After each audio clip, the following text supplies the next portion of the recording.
Good morning, good morning. Galing ako sa labas. Tingnan nyo mga pinamili ni Inday Mila. Nag-shopping ako. O, tingnan nyo. Kalabasa. May alam na kayo paano lutuin ni Inday Mila? Okra. Yan, my favorite. Tapos, iskus. Sayote. Ang laki, oh. Yan. Tapos, patola. Ayan. And then, paa ng manok.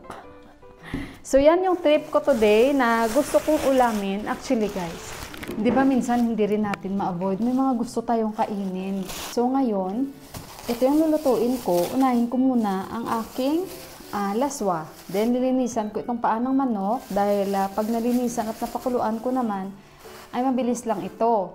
Nagsaing na ako ng aking rice. May tumatawag kanina pa kaya yan. Si Deepak, kaibigan niya. Hindi niya sinasagot.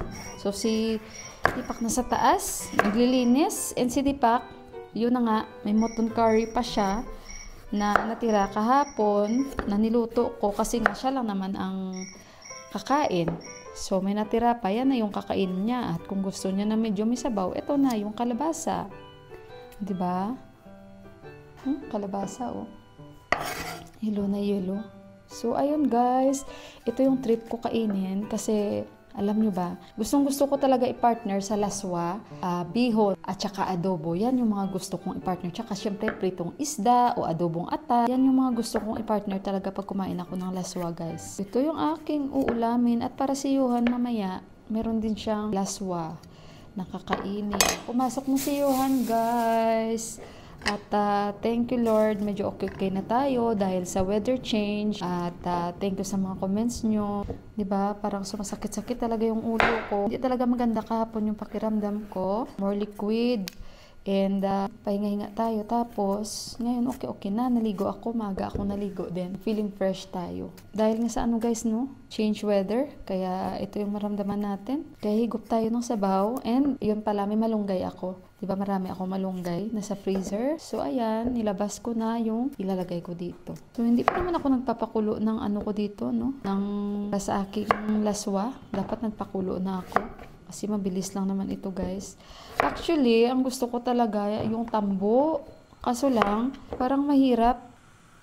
Ay, yung pressure cooker pala. Parang ang hirap hanapin sa ngayon yung mga gusto ko i-partner sa tambo. So sabi ko, by next week na lang. At gusto ko talaga kumain na ng isda. Since alam nyo naman I love seafoods talaga. And walang isda dito sa area namin. Dahil nga, Dasay at Tihar, wala. Pero back to normal na guys, bukas na silang lahat. So ito yung patola. Masarap talaga may patola. Gusto ko guys, pag naglaswa ako, lahat andyan. Lahat. Teka lang.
Kahit araw-araw ganito ulamin kung hindi ako magsawa.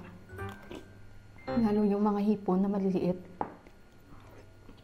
Guys, ambot na busy ako guys. Nilagay ko siya sa pressure cooker. Nasunog ang aking paa na manok. Tingnan nyo guys ang nangyari. Ay. Oh my goodness.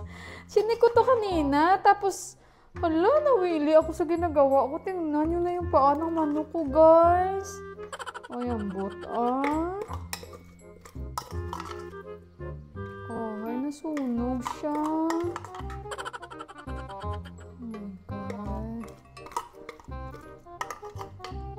Guys, oh my god. Sayang yung sabaw. Ay, wala siya sabaw. Kayambot Di bali ako lang naman tumakain. Guys, wala sabaw. Sayang.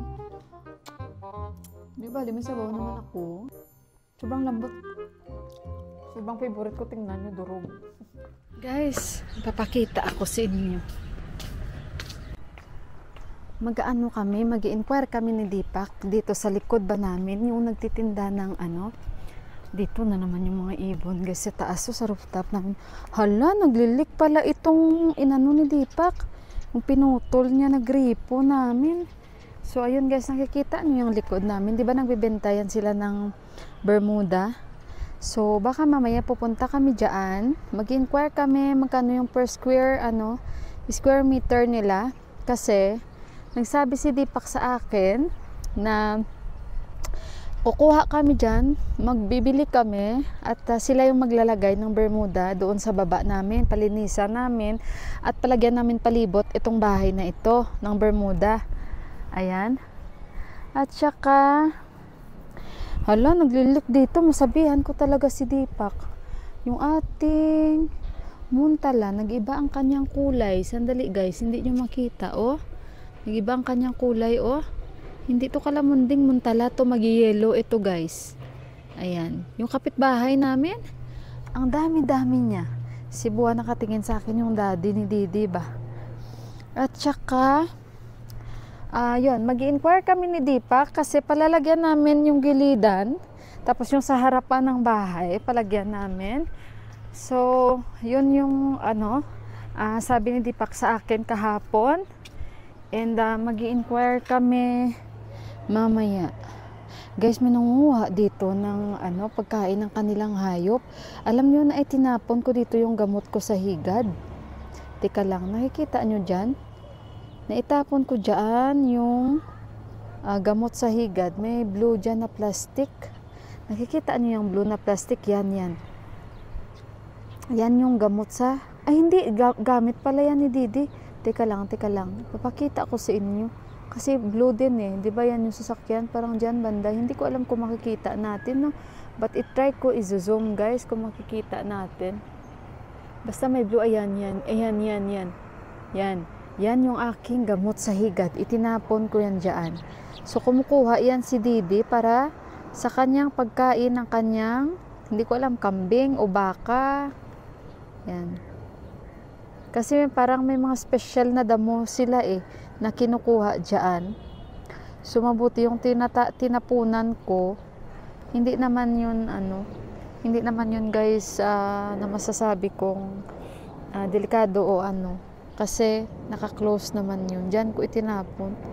Saan ko man ba itapon? Di ko naman pwede itapon sa palayan. Di bali pang man yan, insecticides man yan. Ayan. So ayun guys, at yun ang plano namin ni Deepak. Dito muna tayo sa rooftop. At mag-inquire kami doon mamaya-maya kasi palagyan namin yung gilida namin dito and dito sa baba. At ako ay na-shock sa aking paa ng manok. Para bang purgaba lang, nagdurog talaga lahat ba. So yung mga buto-buto sobrang nadurog talaga, no. But anyway guys, ayun, inaantok ako pero kumain ako for dessert, kumain ako ng suntala guys, yung kanilang yung pungkan, kumain ako. At saka walang araw hindi naman siya ganun ka-gloomy, okay lang, tama lang. And hindi naman siya ganun kalamig.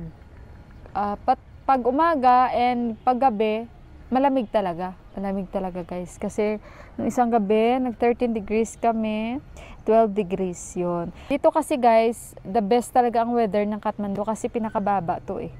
So kaya ayun. Meron din naman iba pa, Palpa, magaganda yung mga weather talaga.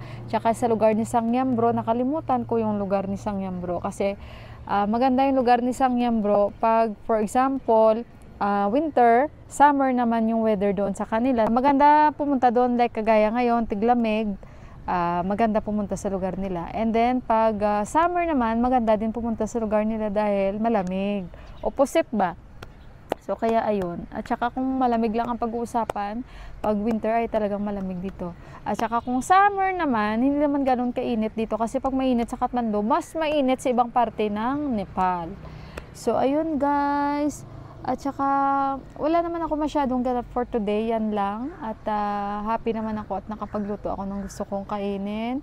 At saka, ano pa ba? Wala. Mamaya maglipat na ako ng mga halaman. At kasi hindi maganda yung pakiramdam ko kahapon, kaya hindi ko pa rin talaga na ililipat ang mga yun. So, ayun guys. At saka yung ibon, hindi na siya umuwi dito sa amin guys. Baka nagtana na yun guys, baka may nakilala na siya sa sobrang dami na dinala niya dito. Kung sa Ilonggo pa basi nagpamalayi na di sila mo nga damo-damo, sila din nagkadto. 'Di ba? Baka nag-ano na yun sila kung bago sila ikasal, baka siguro ang daming barkada niya o grupo niya o mga kababayan niya ang pumunta sa bahay namin. Tapos hindi na siya umuwi dito kasi lagi ko siya sinisilip. Alam niyo guys, nalungkot talaga ako 2 days na guys. Kasi hindi siya talaga umuwi na. Tsaka tinitingnan ko yung carpet na nilagay ko, yung rug. Kaya pala sabi ko, hindi na dumami yung pupo niya. Tapos wala. Pero ang dami pa rin nila dito. Siguro may nakilala na siya ng kanyang partner. Kaya hindi na siya umuwi. Sabi ko nga okay lang kahit dalihin niya yung partner niya dito. Kung may partner man siya. Oo nga guys, hindi na siya guys bumalik. Saan na kaya siya? Kaya panay ko nga sabi si Tipak, saan na siya? Sabi ko, Ben, nasaan na siya, Ben? Sabi ko, bakit hindi na siya umuwi dito? Si Tipak naman, sagutin niya ako. Dalawa lang yan. It's either lumipat na siya ng kanyang tirahan o pinatay siya. Yung ganun ba? Kasi may dito, di ba? Yung mga crow. Tapos yung malaking ibon. Nakalimutan ko. Anong pangalan nun, guys? Nakalimutan ko talaga. Pero sabi ko, wag naman sana na pinatay siya o kasi oh my God, nasasaktan ako. Kasi may mga malalaking ibon talaga na sinasaktan nila, no? May mayna dito, guys. So, may mayna. Alam nyo yung mayna? Di ba yung mayna, marunong yan magsalita. Noon, meron sa amin. Saan ba yun? Basta, tinuruan nila magsalita. Tinuruan nila magsalita itong mayna. Kasi yung mayna marunong magsalita. Alam nyo guys, ang tinuro pa nila ng salita sa mayna, kawatan, kawatan. Diba? So tuwing may nakikita siyang tao na papasok pa lang sa gate, malayo pa lang, sabi niya, kawatan, kawatan, kawatan. So syempre magugulat yung papasok guys. Tapos sabi niya, hindi ako kawatan, ano ka ba, bisita ako. Sabi namin, uy, bakit sa dami-dami naman ng salita, bakit kawatan pa ang tinuro nyo sa mayna? Kaya ayan, marunong ang yung mayna na yun guys magsalita guys. Kaya pag tuwing may makikita siyang papasok na tao, kawatan, kawatan, kawatan, kawatan, kawatan, kawatan, kawatan. Ganun talaga yung sabi niya. Uy, bad ka ha? Grabe yung mayna na yun. Marami ring mayna dito guys. Baka iba na naman masabi ko, no? Unlike before. Unlike no isang araw sa vlog ko, sabi ko sa inyo, ayaw ko nga ng kalapati, pero yung mga ibon naman ang pumunta dito. Syempre yung kalapati, syempre nabilong din siya sa ibon, di ba? So kaya natawa ako, sabi ni ate sa akin na. So sabi ko, hindi ko naman siya pwedeng sabihin na ayaw ko ng pating. Pero yung mga, naman, maya naman ang pupunta dito. Pero, kalapati na lang sana at maya, sinabi ko, di perfect sana na combination yun. Ay, parang sinabi ko lang kasi comfortable ako sa ganun. Pero mali pala yun, mali. Anyway guys, pagpasensyahan nyo na yun. Hindi ko alam kung isa yan dyan siya. Na basta hindi na siya bumabalik dito, andyan na yung araw, at least naarawan tayo. So ayun guys, yan lang yung aking ganap at wala akong masyadong dito ngayon, ganap-ganap kasi alam nyo naman, ngayon lang tayo nag-okay at ayan, araw-araw lang tayo dito konti and hoping magkaroon ako ng ganap today at wala guys. So ayun, and happy Monday sa inyong lahat. Mag-ingat kayo lagi. God bless you all and I love you. Bye! Paaraw muna ako ha.